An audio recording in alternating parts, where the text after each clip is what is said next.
Hello everyone. Today we're going to talk a lot about los verbos reflexivos, reflexive verbs. I'm going to share with you a different way to think about reflexive verbs that will really help you know when a verb is reflexive, because this is a question my students ask me all the time. They understand how to conjugate a reflexive verb, but they don't understand how to know when a verb is reflexive. And it's important to understand when a verb is reflexive because you need to be able to identify reflexive verbs to know how to identify reflexive pronouns. So you will see me and hear me, te, se, nos all over the place, right? And these could be reflexive pronouns, or they could be direct object pronouns or indirect object pronouns. So if you understand how to identify a reflexive verb and a reflexive pronoun, it's going to help you understand all pronouns better. And I really wanted to make this video because I understand why this is tricky, just because, in my opinion, the typical explanation of reflexive verbs and reflexive pronouns are pretty confusing because they only work some of the time for some reflexive verbs. So you may have learned already that according to most definitions of a reflexive verb, right? Reflexive pronouns work with the reflexive verb to indicate that a person is performing the action toward him or herself. So when the subject does the action to themselves. Or, in my opinion, a slightly better but still kind of confusing definition would be a reflexive verb is used when the subject receives the action of the verb. And the thing is, these definitions work some of the time, but with other verbs, they don't really make sense. So we need a new way to explain and understand when a verb is a reflexive verb, and that's what we're going to talk about today. So very quickly, let's review los verbos reflexivos, and then we'll get to the explanation. First, identify which of these verbs is a reflexive verb. Caminar, lavarse, comer, cantar. Lavarse, right. And how did you know that? You probably saw the reflexive pronoun se on the end of the verb. Great.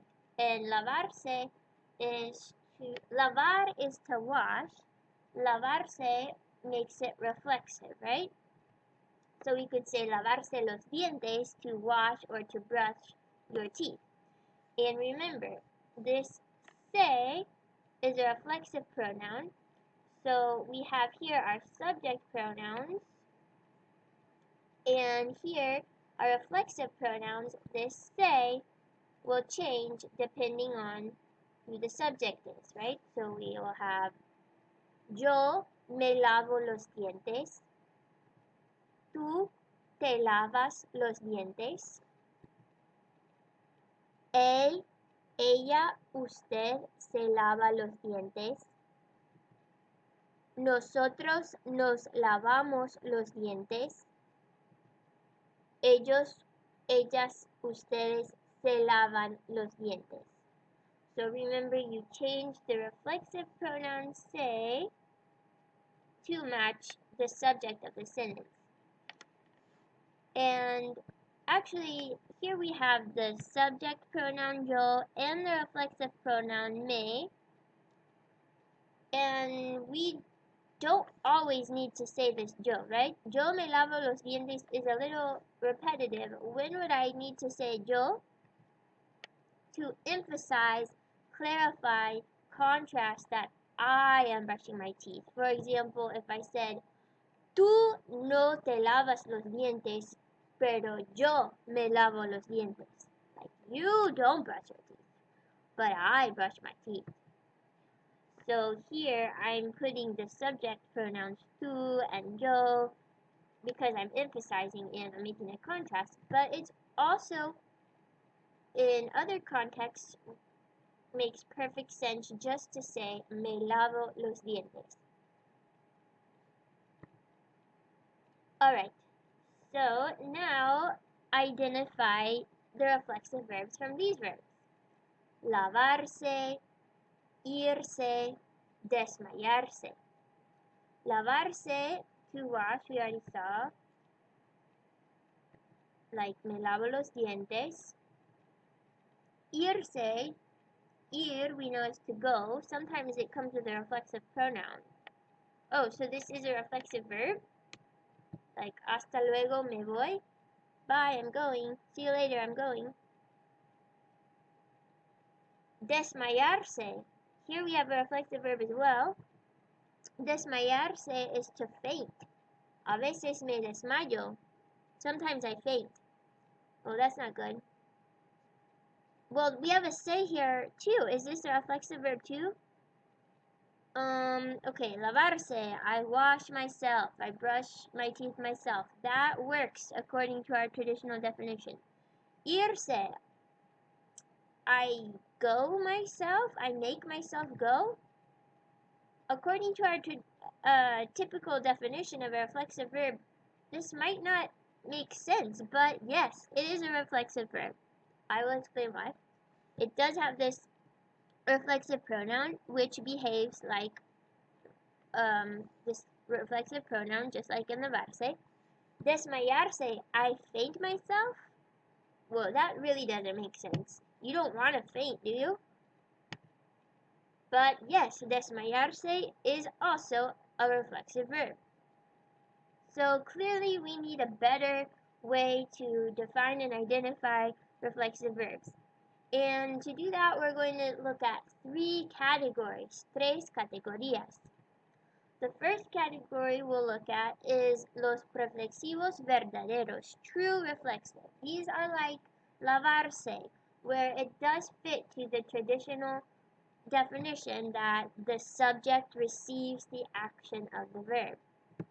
Next, we're going to look at verbos de cambio mental, verbs that express a change in mental state. Like desmayarse would be one of those. Desmayarse is a change from being conscious to unconscious, right?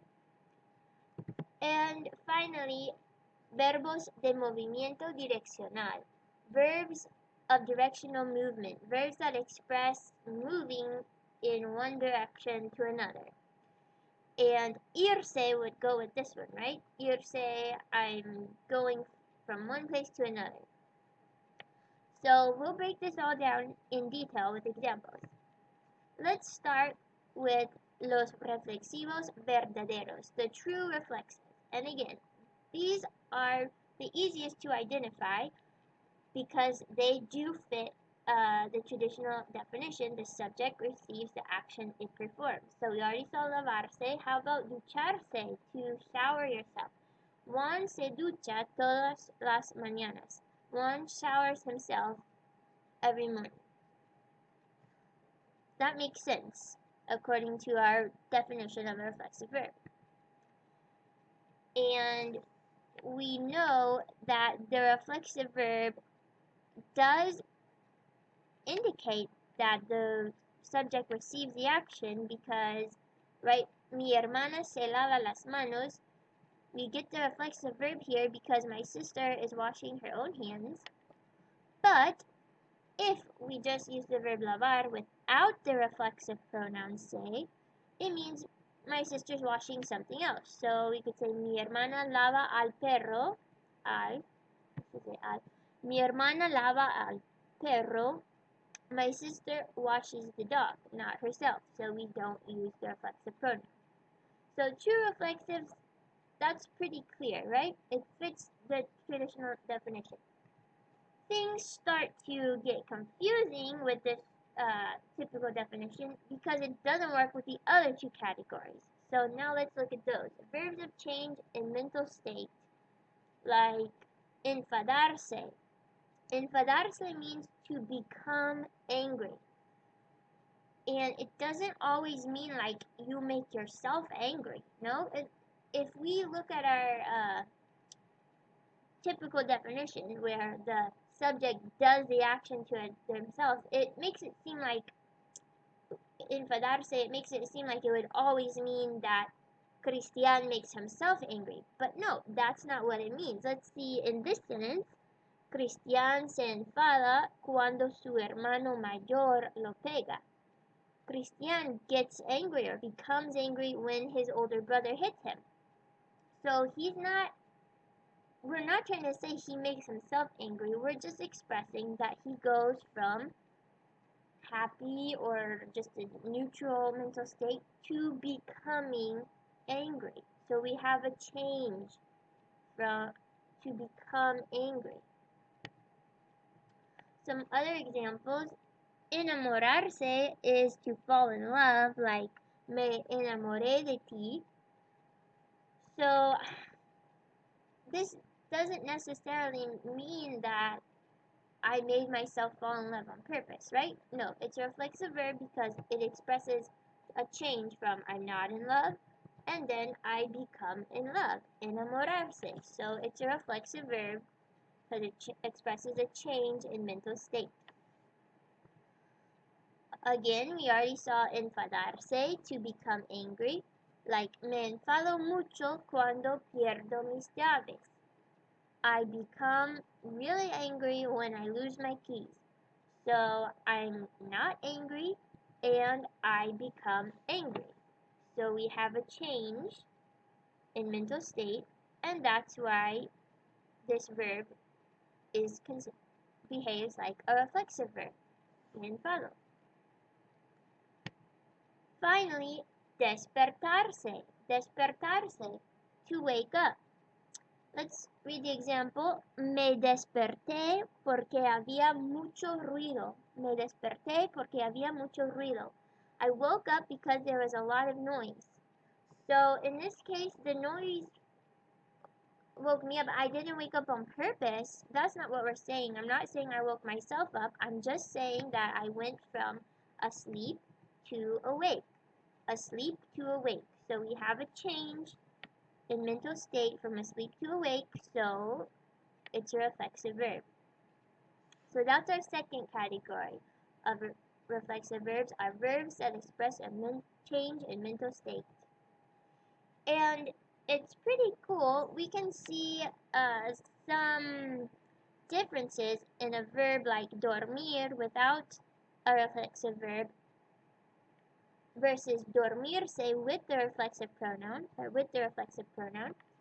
and it really illustrates the point I'm making. So here, if I say generalmente yo blink 6 horas por noche, generally I sleep 6 hours per night, would I use dormir or dormirse? Right, dormir. So generalmente yo duermo 6 horas por noche. I'm just saying I sleep. I'm not expressing any sort of change in mental state. Just the only state I'm expressing is sleep. Okay? But if I want to say I fell asleep in the library, I need to use the reflexive form, dormirse, with the pronoun. So, me dormí en la biblioteca. Qué vergüenza. Me dormí with the reflexive pronoun. Why? Because I'm expressing a change from awake to asleep. In English, we say to fall asleep. But in Spanish, they convey this change with the reflexive pronoun. Me dormí. I changed from awake to asleep. I fell asleep. Finally, the third category of reflexive verbs, verbos de movimiento direccional.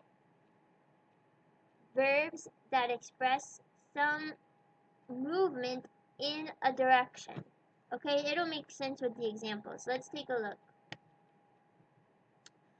Subirse. Subirse. Subir means to rise or to climb. So subirse expresses someone moved upwards, like Scarlett. Scarlett se subió a la mesa para cantar. So Scarlett went from the floor up onto the table. And if you don't recognize Scarlett, she is from a viral YouTube video. So you can look it up. It's called Scarlett Takes a Tumble. But anyway, Scarlett moved upward, right? She went from the floor up onto the table. Next, caerse. Caerse is to fall down. So Scarlett se cayó. She fell down. She was up on the table. She fell down. Pobrecita. Poor thing. But you see here we have movement in a direction. Subirse. Se subió. She got up. Caerse. Se cayó. She fell down. So this is directional movement. It doesn't work with the traditional definition. She fell herself? She made herself fall? No, it was an accident. And that's why the traditional definition confuses students.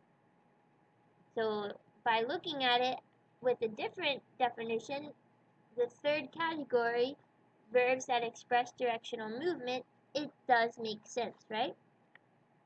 Let's look at some more examples. Sentarse. Sentarse. To sit down. So you're standing up and you sit down. You're moving in the downward direction. Me siento en la misma silla todos los días. Irse is another example. Lots of students also ask, what's the difference between irse and ir?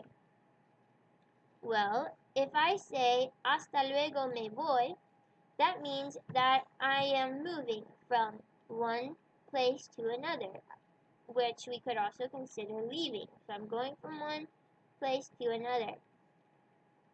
Ir, on the other hand, does not necessarily imply a specific directional movement. So this is very subtle, okay? It's very subtle, but it does make sense. If I say voy de compras los sábados, I'm not emphasizing the fact that I'm moving in a direction. I'm just talking about go in a more general sense, like I go shopping. I'm not saying I go from home to the store. I could say that. I would say me voy de la casa al supermercado todos los sábados. That works, but here it's in a more general sense. In this example, me voy, I'm emphasizing that I'm moving from one place to another, moving from wherever I am to go to another place. So, directional movement, so I use a reflexive pronoun.